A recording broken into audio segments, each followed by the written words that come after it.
Hello, hello. We're finally at the penultimate chapter of the game. It's been a long time coming, but we finally made it, boys. We're finally here. So this chapter is very straightforward, but as a sign of respect to the game and to the chapter and to all my units, I've decided not to speed it up. I could have sped it up a little bit, but I kind of want to bask in this moment because it's been a long time coming. I think I started this series over a year ago at this point, so for it to be finally almost at its end is very satisfying indeed. So about this chapter. As I mentioned in the last chapter, unfortunately Rutger, Lance, Sue and Saul will not be joining us for this one or the next, as the same units used in this chapter are forcefully brought into the next one without any time for deployment preparation. So be careful who you bring into this chapter if you're playing a normal run. As for the mechanics of this chapter, it is entirely inhabited by Manicheets. So now is the time to bring out your legendary weapons, if you have any left, which as you may or may not know from watching the rest of my series, I have not actually used any of my legendary weapons before this point in the game, so I had plenty of them left over. It's very unfortunate that I couldn't bring Lance or Sue, as they would actually be quite good users of my legendary weapons. Lance could use either the Durandal, which Marcus has, or the Milady, which Milady has, and Sue could use the Milady, which Wolt has right now, but that's okay. We still get the job done with who we have, and that's fine. The Armads is actually currently on Ward, but Ward will accomplish nothing throughout this entire chapter because he's bad. Speaking of bad, you will see here that Garret is carrying somebody and Bors is down there behind him. Garret is carrying Faye. Faye is force deployed during this chapter, and I believe she's force deployed unless you have killed her, but of course, according to the rules of my run, I don't let non-player units engage in combat if I can avoid it, which of course with her I could and did. So she's still very much alive and with us, although she will not be doing anything this chapter, and so instead we'll have Garret carry her, and the reason for that is both Garret and Bors are basically unequipped weapon-wise, since the only weapons that can really do anything against these Manicheets are the legendary weapons, and I don't have any remaining for them. I apologize for that little skip in the footage there. I had to go do some real life stuff for a minute, and I also wanted to look up some stuff concerning the chapter. So as I was saying, yes, Bors and Garret are basically unequipped. I think Garret actually does have a few weapons, like killer weapons and such, but he will receive no such chance to use them. So their job is basically just to walk behind us, carrying Faye, and that's what they do.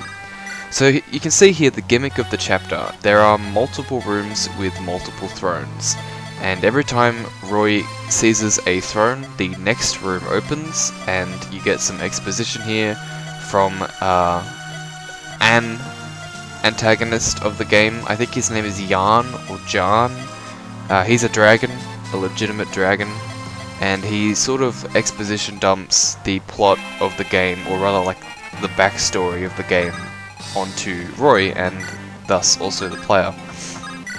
And since every time I've watched this game be played, I haven't actually seen what the dude says, since either it's skipped or in Japanese, I did take some time to read what he says.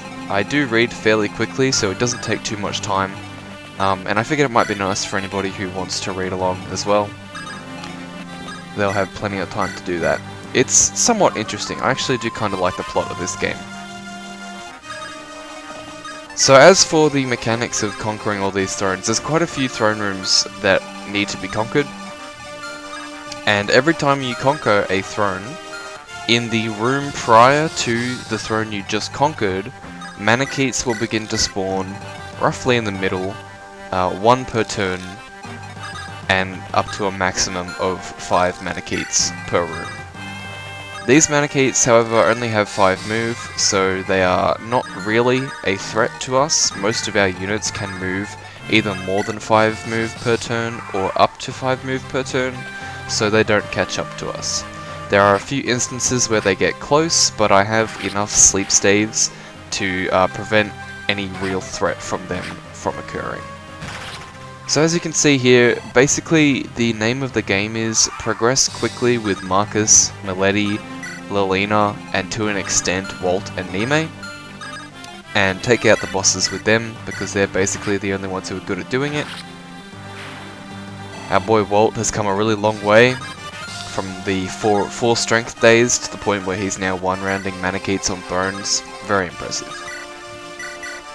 I did actually have quite a lot of trouble keeping Roy kept up with the rest of my group. There's a few instances where I have to go back with Milady and try to rescue him, because he's definitely lagging behind.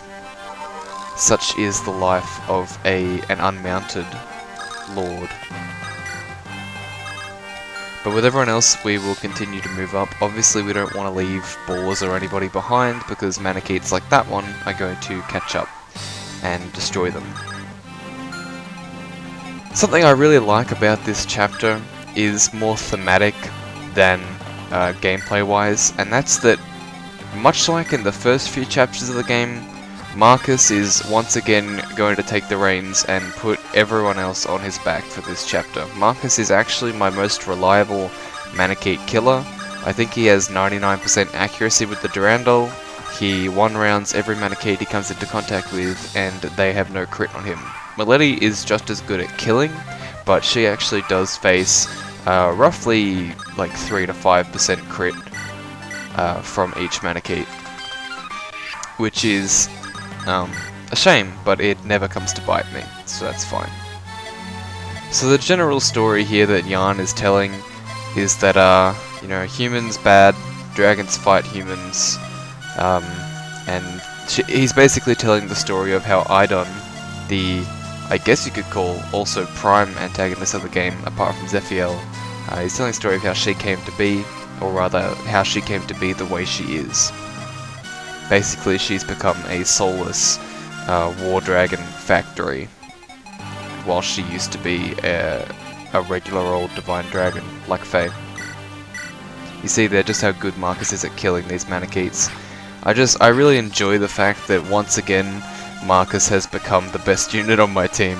I just think it's really fitting that the man who's been with us since the very beginning and has been owning noobs and carrying our noobs ever since has gotten his time to shine right here at the very end. It is a real big shame that Lance can't join us, and Rutger as well to an extent can't join us, because I would have loved to have them be here considering all they've done for the run. But it was not meant to be, and the rules of the run can't be broken down, because that would be, well, that would be kind of against the point now, wouldn't it? The chapter itself is actually very, very simple. It's basically a loop of what you're seeing here.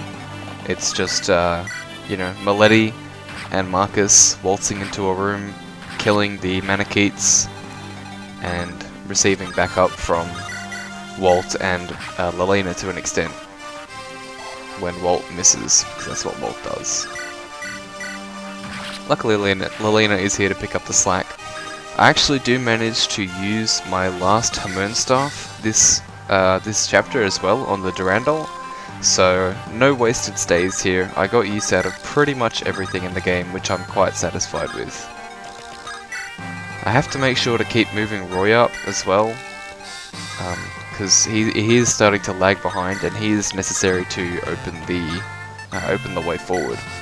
For some reason, before I played the chapter, I was under the impression that all of the rooms were open to you from the very start, so my original plan was to basically just do what I'm doing now, with Marcus and Milady and the rest of them going forward and killing all the Maniketes, and then I would just send a mounted unit back to have them ferry Roy from throne to throne, so that we could avoid all the Manikete reinforcements.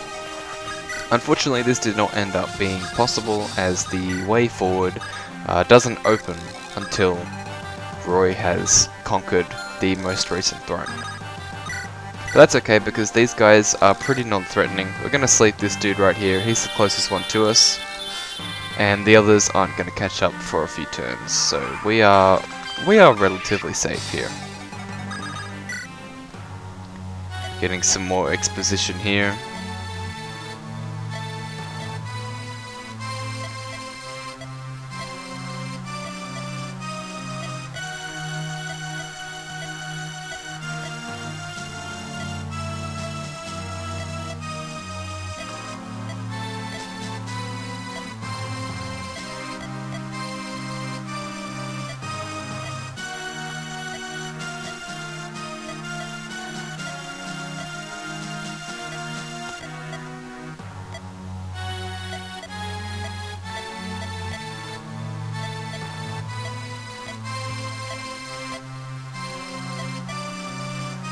So that was basically Yahn just telling the origin story somewhat of the legendary weapons that we're currently using to slay all these Manichees. This chapter really is more of a story-focused chapter than anything else. You won't get too much out of it if you don't like the story of the game. Here I am actually forced to sleep this Manichee. Luckily Niime has 100% hit, because I forgot to bring in my physics staff, which actually still does have uses in it, and as such that Manichee would pretty much with certainty have killed Marcus on enemy phase. Here I'm trying to calculate how far Milady can move after rescuing Roy, and I think I miscalculate. I think she could potentially have moved into where Ward is right now, but that's, you know, that's life. It will happen. And here I don't want to move Boars up because I need to heal Marcus before the start of the next turn, obviously. Otherwise he can't engage in more combat. Actually, I am going to move Boars up because I can just move Lilina in front of Marcus. That's right. I'm stupid. Never mind. We're almost halfway through the chapter here. It's been quite the ride so far. Not this chapter specifically, but just in general. It's been a long time coming. And we'll have Marcus take care of the sleeping Manichee here, and move everyone else into safe spots for our continued assault. It is rather unfortunate that we literally can't use Garret, Boars, or Ward to do anything on this map. Well, I guess technically Ward can do damage, but he would die to Manichees, I'd imagine. But then again, I suppose sticking with the theme, if Marcus has become a god because that represents how he's put the entire team on his back since chapter 1, then I suppose it also makes sense that thematically, Boars, Garret, and Ward would do absolutely nothing helpful. So at the end of the day, yeah, it does actually make a lot of sense, doesn't it? It really makes you think. I leave Milady next to the throne there so that she can rescue Roy at the start of the next turn after he seizes. And like always, we will begin to move forward with Marcus and Niime and everyone else. At some point through the chapter I begin to optimize my movement and start moving the people that actually need to be at the front first, so that they don't get caught up in this this blockage, this traffic you could say.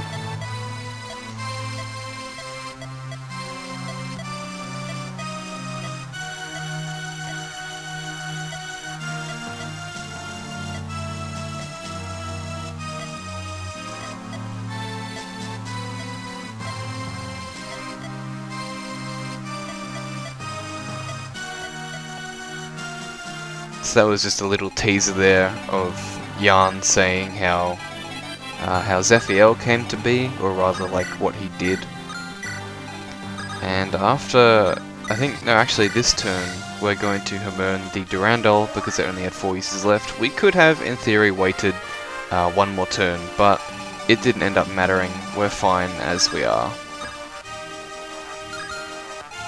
Gonna move other units forward first. just so that we know Milady can get further forward after rescuing Roy. Then we'll probably move... Okay, I'm stupid. I wanted to drop Roy. I was thinking about moving Lilina first.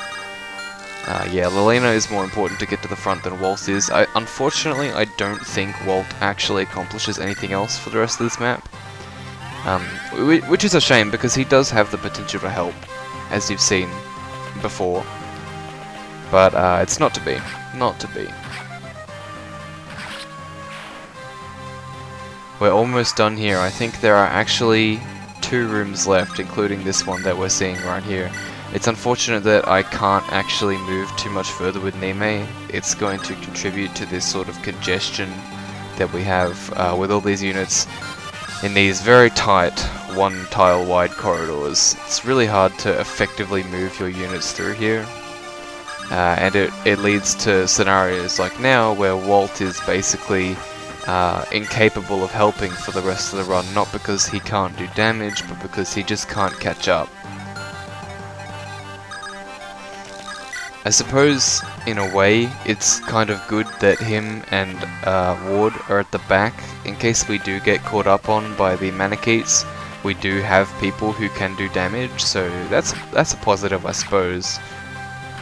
But we actually do manage to play quickly enough to the point where that's not really a concern.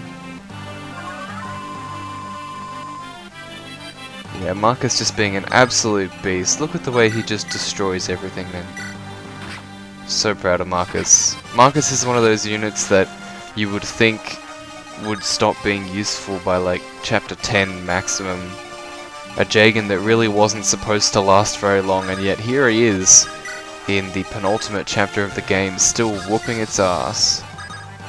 Something tells me that Marcus will be teaching Roy's grandkids how to fight when he's nothing but a skeleton. Dude just doesn't seem to want to die or retire, it seems. In fact, now that I think about it, this is the second group of dragons that Marcus has taken on in his time. He actually fought the fire dragons back in FE7 times. So, I guess he's kind of used to this. It makes sense why he's so good at it. In fact, I think he had the potential to have wielded the Durandal in FE7 as well. So maybe this is like... maybe this feels like home to him. Maybe that's why he's so good at it.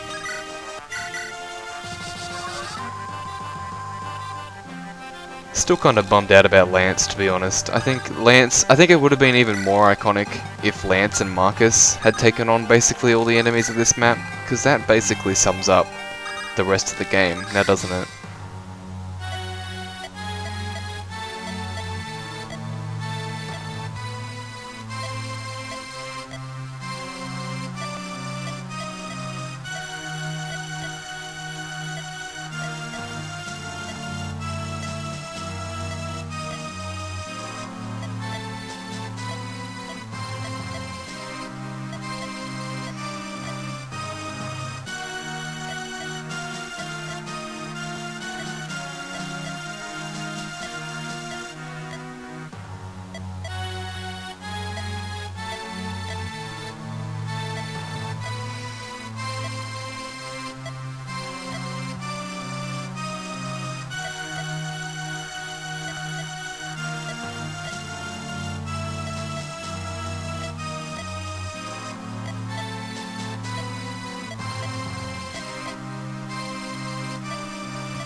More exposition there about the original heroes of the land, basically the lore of this game.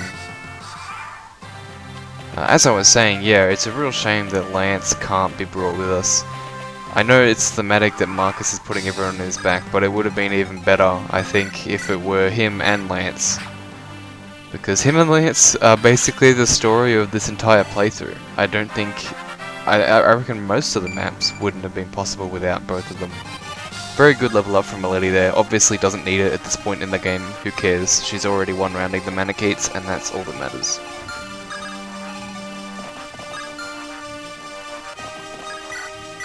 Putting Marcus in range of the Manicheets so we can fight on enemy phase. and we're slowly but surely moving up. I believe that this is the last room before Yahn. However, I didn't actually realize this at the time, and I actually attack him, I think with Marcus or Milady, expecting him to just be a regular Manakete on a throne and get one-rounded, but he actually doesn't, so that was a bit of a mistake on my end, but that's fine. It didn't cost us the run or anything like that, obviously, otherwise you wouldn't be seeing this particular footage right here, right now.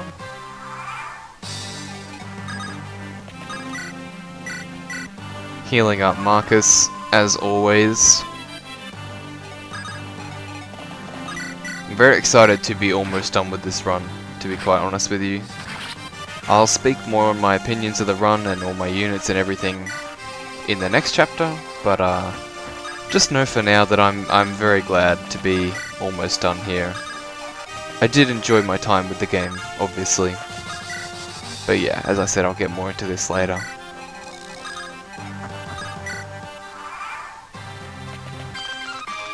I just used the in-game functionality to speed up those enemy phases because obviously we're not going to be fighting any of those Manaketes, so there's no point in just watching them waddle up to us at normal speed. Here we'll have Milady chip in. It's crazy how strong these Manaketes are, but if you have your legendary weapons, they're pretty much a joke, really. Optimizing my healing and movement at the same time was actually kind of fun in this chapter. It's nice to be able to give my units basically their full move every turn. Although we do have to heal Milady here, it's fine. Is Roy in place to seize this turn? I think he is actually. I think he can reach the throne this turn. Up comes Bors. Obviously you can see here Bors is lagging very far behind.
I always found that combo a little bit funny, because Yahn is basically saying, dragons and humans, they can't live together.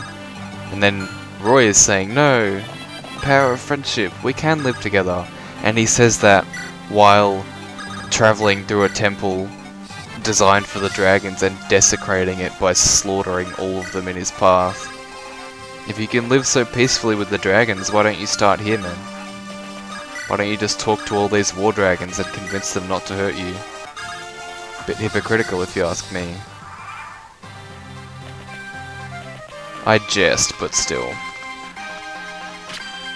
We are almost done here. This room is the boss room, and that is Yahn right there in the middle. Because his battle sprite, or rather his overworld sprite, isn't different from normal, I didn't notice it was him, and I think I just attack him without actually checking damage calcs or anything like that. But as I mentioned, it ends up working out, so it's all good.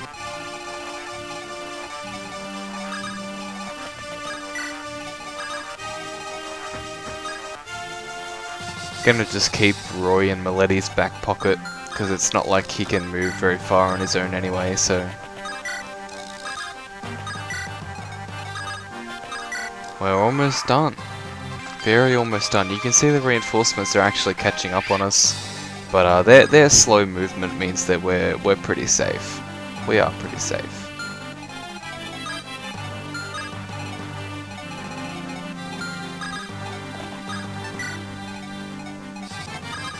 can almost put Milady in range this turn of the other Manakete, but we're unfortunately just a little bit of movement short of being able to take care of both these Manaketes on enemy phase.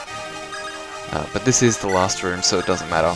This video is almost over, and we're almost done. The end is nigh.